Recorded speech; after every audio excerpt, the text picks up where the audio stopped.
Hello दोस्तों, 9 अगस्त 2024 की सुबह के तकरीबन 10 बजे कोलकाता के आरजी मेडिकल कॉलेज से एक फोन कॉल आया। फोन के दूसरी तरफ से आवाज आई कि आप लेडी डॉक्टर के पिता बात कर रहे हैं। फोन कॉल रिसीव करने वाले व्यक्ति को दूसरी तरफ के व्यक्ति की आवाज में घबराहट साफ महसूस हो रही थी। तब उन्होंने हाँ में जवाब दिया। इसके बाद सामने वाले की बात सुनकर उस लेडी डॉक्टर के पिता के पैरों तले जमीन खिसक गई। उसने कहा कि जितने जल्दी हो सके आप अस्पताल पहुंचे, आपकी बेटी की तबीयत बहुत ज्यादा खराब है। यकीन नहीं हुआ, उनकी बेटी जो एक अच्छी डॉक्टर थी और रात में बिल्कुल ठीक थी, अचानक से उसे ऐसा क्या हो गया था। वो कुछ पूछ पाते इससे पहले ही फोन कट गया। पिता ने घबराहट में दोबारा फोन किया और लड़खड़ाती हुई आवाज में पूछा कि मेरी बेटी को हुआ क्या है। उधर से जवाब मिला कि सर, आपकी बेटी ने अपनी जीवन लीला समाप्त कर ली है। ये शब्द सुनते ही पिता की आंखों में आंसू बहने लगे। उनकी बेटी जो हमेशा मुस्कुराती रहती थी, जिसने हर दिन ना जाने कितने मरीजों को नया जीवन दिया था, वो अब इस दुनिया में नहीं रही। आंखों में आंसुओं के साथ बाप ने यह खबर माँ को दी कि उनकी बेटी अब इस दुनिया में नहीं रही। बेटी की खबर सुनते ही माँ भी फूट फूट कर रोने लगी। अचानक बेटी की मौत की खबर ने माँ बाप को तोड़ दिया था, लेकिन बिना देरी किए दोनों माँ बाप अस्पताल की तरफ रवाना हुए। लेकिन उन्हें नहीं पता था कि जब तक वो अस्पताल पहुंचेंगे यह खबर पूरे शहर में आग की तरह फैल चुकी होगी। अस्पताल के बाहर भीड़ का जमावड़ा था। लोग एक दूसरे से बातें कर रहे थे। हर कोई हैरान था, गुस्से में था कि ऐसा कैसे हो सकता है। वो कौन था जिसने इस निर्दोष डॉक्टर की जान ली है। और सबसे बड़ी बात तो ये थी कि इस बीच न केवल डॉक्टर और नर्स बल्कि आम जनता भी सड़कों पर उतर आई। हर किसी की एक ही मांग थी कि सीबीआई जांच और जस्टिस हो। इस घटना ने इंसानियत को शर्मसार कर दिया था। जिसने भी इस खबर को सुना वो हक्का बक्का रह गया था। कहानी यहीं खत्म नहीं हुई, ये तो बस शुरुआत है। इस दर्दनाक घटना के पीछे छुपा सच क्या है? कौन है इस बर्बरता का जिम्मेदार? इन सभी सवालों के जवाब जानने के लिए हमें घटना की तह तक जाना होगा। आज की सच्ची घटना आरजी मेडिकल कॉलेज की है। एक ऐसी सच्ची घटना जिसने पूरे देश को हिला कर रख दिया। दोस्तों, इससे पहले कहानी शुरू करें, क्या आपको बताते चले उस लेडी डॉक्टर का नाम हम लोग ने काल्पनिक तौर पर पूजा रखा है, तो इस पूजा नाम से कंफ्यूज ना होइएगा। ये कहानी है कोलकाता के आरजी मेडिकल कॉलेज, जहाँ एक पूजा नाम की डॉक्टर जो चेस्ट मेडिसिन विभाग की पोस्ट ग्रेजुएट की छात्रा थी और अपने प्रोफेशनल जीवन में नई ऊंचाइयों को छू रही थी। डॉक्टर पूजा, जिसने अपने जीवन के अंतिम क्षणों में अत्यधिक यातनाएं सही, एक साधारण परिवार से आई थी। बचपन से ही उसे शिक्षा का महत्व समझ में आ चुका था। उसने अपनी मेहनत और लगन से मेडिकल की पढ़ाई पूरी की। वो अपने माता पिता की उम्मीदों का केंद्र बिंदु बन चुकी थी और अपने परिवार में पहली डॉक्टर बनने का गर्व हासिल कर रही थी। उसकी सक्सेस न केवल उसके परिवार के लिए गौरव की बात थी, बल्कि वो अपने समुदाय के लिए भी प्रेरणा बन चुकी थी। मेडिकल कॉलेज में उसने खुद को साबित करने के लिए कड़ी मेहनत की। उसे हमेशा से ही मरीजों की सेवा करने की प्रेरणा थी और उसने कई परीक्षणों के दौरान जूनियर्स और सीनियर्स के साथ मिलकर काम किया। वो हमेशा मुस्कुराते हुए मरीजों की देखभाल करती थी और अपने काम के प्रति हमेशा समर्पित रहती थी। ये कोई नहीं जानता था कि उसका यही समर्पण उसे भयानक अंत की ओर ले जाएगा। 8 अगस्त 2024 की रात लगभग 11 बजे पूजा को उनकी माँ की फोन कॉल आई। माँ ने हर रोज की तरह अपनी बेटी से हालचाल लिया। पूजा ने फिर मुस्कुराते हुए जवाब दिया, माँ मैं बिल्कुल ठीक हूँ। उस समय वो मरीज को देखने जा रही थी। ये उनकी आखिरी बात थी। माँ को अपनी बेटी की आवाज सुनकर ये इत्मीनान हो गया कि वो सुरक्षित है, लेकिन नियति कुछ और ही खेल खेल रही थी। रात 12 बजे के आसपास जब सभी लोग अपनी थकान मिटाने के लिए सोने की तैयारी कर रहे थे, तो पूजा ने अपने 2 जूनियर डॉक्टर के साथ बैठकर हंसी मजाक करते हुए खाना खाया। खाने के बाद उन्होंने कहा कि वो काफी थकी हुई हैं और अब सोने के लिए 4थी मंजिल पर स्थित सेमिनार हॉल में जा रही हैं। किसी ने सोचा भी नहीं था कि वो आखिरी बार होगा कि वो जब किसी के साथ मुस्कुरा रही थी।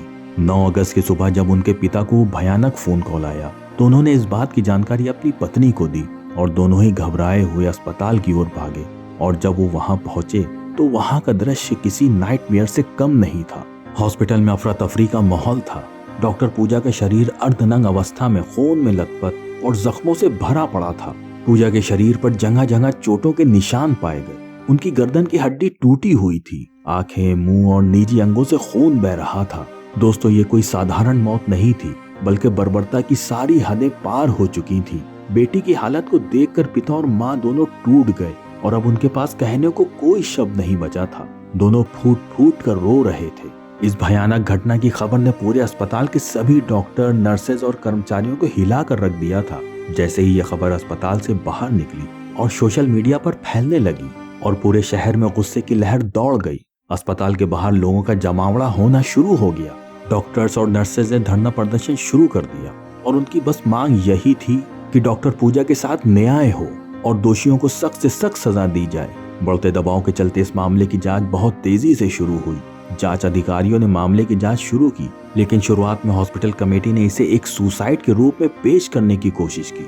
हालांकि घटना स्थल की स्थिति, डॉक्टर पूजा के शरीर पर गहरे घाव के निशान, उनकी टूटी हुई गर्दन की हड्डी इस बात का इशारा कर रहे थे कि मामला सुसाइड का तो बिल्कुल भी नहीं है, और इस बात को पोस्टमार्टम रिपोर्ट ने साबित कर दिया। जैसे जैसे मामला आगे बढ़ा, राजनीतिक नेताओं और सामाजिक संगठनों ने भी इस मामले पर दुख जताया। ये घटना केवल एक परिवार का दर्द नहीं है, बल्कि पूरे समाज का एक सवाल बनी हुई है। ममता बनर्जी की सरकार भी इस मामले को लेकर दबाव में आ गई थी। आगे की जांच के दौरान सेमिनार हॉल के पास के सीसीटीवी फुटेज को खंगाला गया। इसमें कुछ संदिग्ध गतिविधियां दिखाई दी। जांच के दौरान संजय राय नामक एक व्यक्ति सामने आया, जो पुलिस कल्याण बोर्ड में सहायक के रूप में कार्य करता था। वो अक्सर अस्पताल में आता जाता था और उसे संदेह की निगाहों से देखा जाने लगा।